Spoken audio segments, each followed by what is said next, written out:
കേരളം എന്തൊരു മാറ്റമാണല്ലേ മാറിയിരിക്കുന്നത്. ന്യൂയോർക്കിനെക്കാളും കിടിലൻ റോഡുകളാണ് ഇന്ന് നമ്മുടെ നാട്ടിലുള്ളത്. ഇന്ന് നിങ്ങൾ ന്യൂസ് വച്ച് നോക്കിയാൽ അറിയാം, റോഡിലെ കുഴിയിൽ വീഴാതിരിക്കാൻ വേണ്ടി വെട്ടിച്ച് ഒരാൾ ആക്സിഡൻ്റായി മരണപ്പെട്ടു.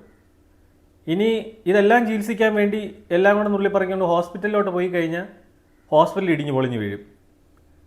ഇനി റോഡിൽ ഇറങ്ങി നടക്കാമെന്ന് വിചാരിച്ചാൽ പേപ്പട്ടി കടിച്ചും ചാവും. അങ്ങനെ എന്തെല്ലാം സംഭവങ്ങളാണ് നമ്മുടെ നാട്ടിൽ നടക്കുന്നത്. ഇനി നമ്മുടെ കുട്ടികളെ സുരക്ഷിതമായിട്ട് നമുക്ക് സ്കൂളിൽ വിടാൻ പറ്റുമോ? അവിടെ പോയാൽ ഷോക്ക് അടിക്കും. ഞാൻ ഈ വരുന്ന ആഴ്ചയിൽ സംഭവിച്ച കാര്യങ്ങൾ മാത്രമാണ് നമ്മളിപ്പോൾ പറഞ്ഞിട്ടുള്ളത്. എന്നാൽ തള്ളി മറിക്കുന്നതിനും റീൽസ് ഇടുന്നതിനും മാത്രം ഒരു കുറവുമില്ല. ഇഷ്ടം പോലെ റീൽസുകളാണ്. അവിടെ റോഡ് ചെയ്ത് ഇവിടെ റോഡ് ചെയ്ത് എന്തൊരു മാറ്റമാണ് എന്ന് പറഞ്ഞുകൊണ്ട് ദയവ് ചെയ്ത് ഇങ്ങനെയുള്ള കാര്യങ്ങൾ ഇനി പറയാതിരിക്കുക. എന്തെങ്കിലും കാര്യങ്ങൾ ചെയ്തതിന് ശേഷം മാത്രം നിങ്ങൾ പറയുക. ഓക്കെ, അതല്ലേ നല്ലത്.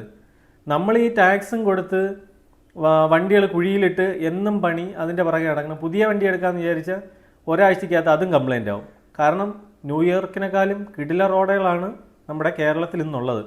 അതുകൊണ്ട് എല്ലാവരും സൂക്ഷിച്ച് വണ്ടി ഓടിക്കുക. റോഡിനേക്കാളും കൂടുതലും നമ്മൾ വാഹനങ്ങൾ ഓടിക്കുമ്പോൾ കുഴികളാണ് കൂടുതലും കാണാനായിട്ടുള്ളത്. ഓക്കെ.